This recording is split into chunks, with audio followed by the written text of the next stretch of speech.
Hello friends, welcome to the Telugu culinary by Anusha Nadikatla. ఈరోజైతే మనం గారెలు ఎలా వేసుకోవాలో చూసేద్దామండి. వీడియోని స్కిప్ చేయకుండా చివరి వరకు చూడండి. ముందుగా ఒక గ్లాసు మినప్పప్పుని వాష్ చేసుకుని ఓవర్ నైట్ సోక్ చేసుకోవాలండి. లేదంటే ఒక 6 to 8 hours సోక్ చేసుకుంటే సరిపోతుంది. నానబెట్టుకున్న తర్వాత ఇలా 2-3 సార్లు వాష్ చేసుకోవాలండి. ఒకవేళ మీరు పొట్టున్న మినప్పప్పు తీసుకున్నట్లయితే పొట్టు మొత్తం పోయేలాగా వాష్ చేసేసుకోవాలి.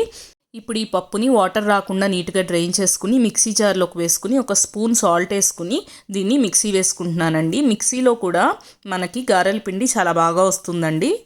పిండి బరగ్గా అనిపిస్తే మధ్య మధ్యలో చేత్తో లైట్గా వాటర్ జల్లుకుంటూ ఇలా ఈ కన్సిస్టెన్సీ వచ్చేదాకా మిక్స్ చేసుకుని ఒక 4 to 5 hours దీన్ని పక్కన పెట్టేసేసుకుంటున్నానండి. ఇప్పుడు ఈ గారెల పిండిలో కొద్దిగా జీలకర్ర వేసుకుని బాగా మిక్స్ చేసుకుని మనం గారెలు అయితే వేసేసుకుందామండి. దీనిలోనే కొద్దిగా ఉల్లిపాయ పచ్చిమిరపకాయ కూడా వేసుకుని గారెలు వేసుకుంటే కూడా బాగుంటుందండి. ఇప్పుడు నేను దేవుడికి ప్రసాదం చేస్తున్నాను కాబట్టి ఇలా ప్లెయిన్గా వేసుకుంటున్నాను. ఇప్పుడు ఒక కళాయి పెట్టుకుని 1/2 లీటర్ సన్ఫ్లవర్ ఆయిల్ యాడ్ చేస్తున్నాను. మీరు ఎన్ని గారెలు వేస్తున్నారో దాన్ని బట్టి మీరు ఆయిల్ అనేది వేసుకోండి. ఆయిల్ హీట్ అయిన తర్వాత ఇలా గారెల్ని ఇలా స్లోగా ఆయిల్లో వదిలిపెట్టాలండి. ఆయిల్ని బాగా హీట్ చేసుకున్నాం కదండి. ఈ ఆయిల్లో అస్సలు వాటర్ పడకుండా చూసుకోవాలి. వాటర్ పడినాయి అంటే ఆయిల్ చిట్టపట్లాడుతూ ఉంటుంది.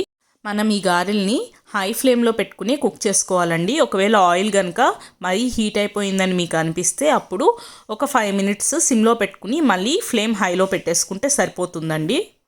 ఒక బౌల్లో ఇలా వాటర్ పెట్టుకుని చేతులు వాటర్తో తడుపుకుని అప్పుడు పిండిని టచ్ చేయాలండి. అప్పుడు చేతులకు అంటకుండా ఉంటుంది. ఇలా నేను చూపించినట్లు రౌండ్ బాల్స్ లాగా చేసుకోవాలి. చేతికి అస్సలు పిండి అన్నది అంటదండి. ఒక ప్లేట్ తీసుకుని పైన ఇలా పాలిథీన్ కవర్ వేసుకున్నానండి. ఆ కవర్ని కూడా వాటర్తో వెట్ చేసుకుని ఇలా గారెని పైన వేసుకుంటే కవర్కి కూడా పిండి అంటుకుపోకుండా ఉంటుంది. ఇలా ముందు వేసుకున్న గారెల్ని 2 sides టర్న్ చేసుకుంటూ ఈక్వల్గా కుక్ అవ్వనివ్వాలండి. ఇలా ప్రతిసారి మనం గారె వేసుకునే ముందు హ్యాండ్ని వాటర్లో వెట్ చేసుకున్న తర్వాత పిండిని పట్టుకోవాలండి. పిండి అప్పుడు చేతికి అంటకుండా ఉంటుంది. పిండిని ఇలా తిప్పుకుంటూ రౌండ్ బాల్ లాగా చేసుకోవడం వల్ల గారెలు చక్కగా రౌండ్గా వస్తాయండి. గారె వేసుకునే ముందు పాలిథీన్ కవర్ కూడా వెట్గా ఉండేలాగా చూసుకోవాలండి. మనం చిల్లుగారె అంటాం కదా, మధ్యలో ఇలా హోల్ పెట్టడం వల్ల ఆయిల్ అన్నది పైకి వచ్చి గారె కుక్ అవ్వడానికి హెల్ప్ అవుతుందండి. మనం ఈ గారెల్ని ర్యాండమ్గా ఇలా 2 sides టర్న్ చేసుకుంటూ ఆయిల్లో బాగా ఫ్రై అవ్వనివ్వాలండి.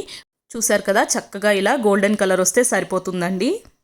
ప్లేట్లో అడుగున ఒక టిష్యూ పేపర్ వేసుకుని ఈ గారెల్ని దానిలో వేసుకుంటే ఎక్సెస్ ఆయిల్ని అది అబ్జర్వ్ చేసుకుంటుందండి. ఇంతే అండి, చాలా ఈజీగా మనం గారెల్ని వేసేసుకోవచ్చు. మీకు ఈ వీడియో నచ్చినట్లయితే please like, share and subscribe to the Telugu culinary by Anusha Nadikatla. Thank you for watching.